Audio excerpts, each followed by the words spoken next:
What is workers' compensation? Workers' compensation, commonly referred to as workers' comp, is a government mandated program that provides benefits to workers who become injured or ill on the job or as a result of the job. It is effectively a disability insurance program for workers, providing cash benefits, healthcare benefits, or both to workers who suffer injury or illness as a direct result of their jobs. In the job United States, workers' compensation is handled primarily by the individual states. The required benefits vary greatly state by state. Texas is the only state that doesn't require employers to maintain workers' compensation insurance. Key takeaways: workers' compensation. Workers' compensation is a form of employer insurance coverage that pays benefits to workers who are injured or become disabled as a result of their job. By accepting workers' compensation benefits, the employee waives the right to use their employer for damages. The compensation may include partial salary, repayment, and coverage of medical costs. Workers' compensation is not the same as unemployment benefits or disability insurance. Understanding workers' compensation. Workers' compensation benefits may include partial wage replacement for the period during which the employee cannot work. The benefits may also include reimbursement for healthcare services and occupational therapy.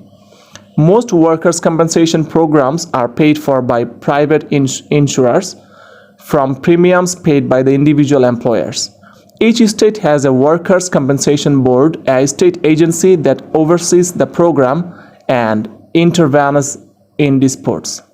There are federal workers' compensation programs that cover federal employees, longshore and harbor workers, and energy employees.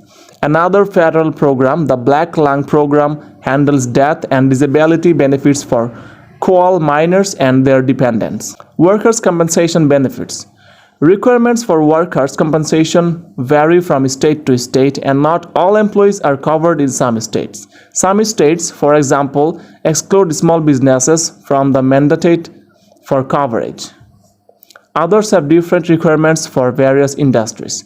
The National Federation of Independent Business maintains a summary of each state's worker compensation requirements. Salary replacement. The salary replacement paid to an employee under workers' compensation is typically less than the person's full salary.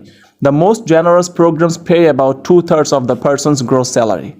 Workers' compensation benefits are not usually taxable at the state or federal level, compensating for much of the lost income. Taxes may be due to recipients who also have income from the Social Security, disability, or supplemental security income programs. Healthcare cost reimbursement and survivor benefits. Most compensation plans offer coverage of medical expenses only related to injuries incurred as a direct result of employment. For example, a construction worker could claim compensation for an injury suffered in a fall from scaffolding, but not for an injury incurred while driving to the job site. In other situations, worker can receive the equivalent of sick pay while they are on medical leave. If an employee dies as a result of a work-related incident, workers' compensation makes payments to the worker's dependents. Recipients waive the right to sue.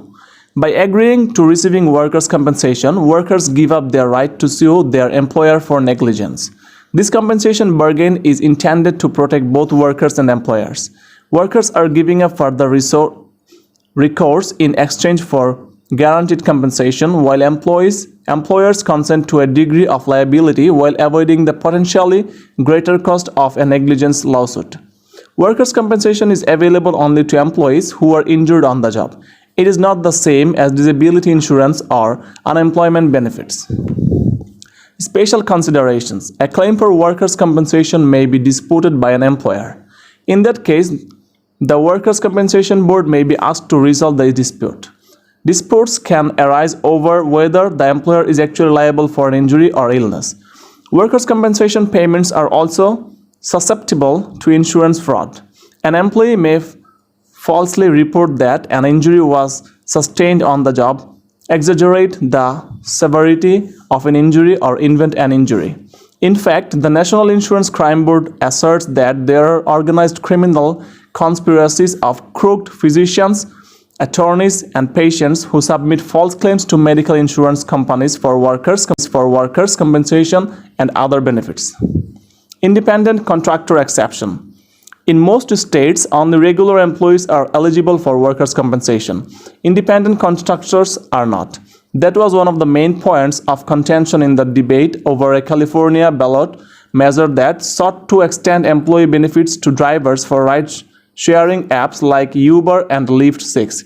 Like the so-called gig economy, the issue of workers' compensation and other benefits for contract workers isn't going away. In 2020, about 17 million Americans were working full-time as contractors and more than 34 million worked part-time or occasionally as contractors. Types of workers' compensation. In the US, workers' compensation rules are handled by the individual states. The US Department of Labor houses an Office of Workers' Compensation Programs, but it is responsible only for coverage of federal employees, longshoremen and harbor workers, energy employees, and coal miners. 8. The lack of federal standards for workers' compensation has resulted in extremely varied policies for the same kinds of injuries from state to state. Identical injuries can receive radically different kinds of compensation depending on where a worker resides. A paper by the Occupational Safety and Health Administration flatly calls workers' compensation a broken system and estimates that 50% of the costs of workplace injury and illness are borne by the individuals who suffer them. Low-wage and immigrant workers often don't even apply for the benefits. Workers' compensation, coverage A versus coverage B.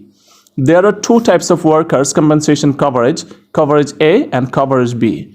Coverage A includes all of the state-mandated benefits that an injured or ill employee is entitled to receive from the employer's insurance. It covers salary replacement payments as well as medical care, rehabilitation, and death benefits as necessary.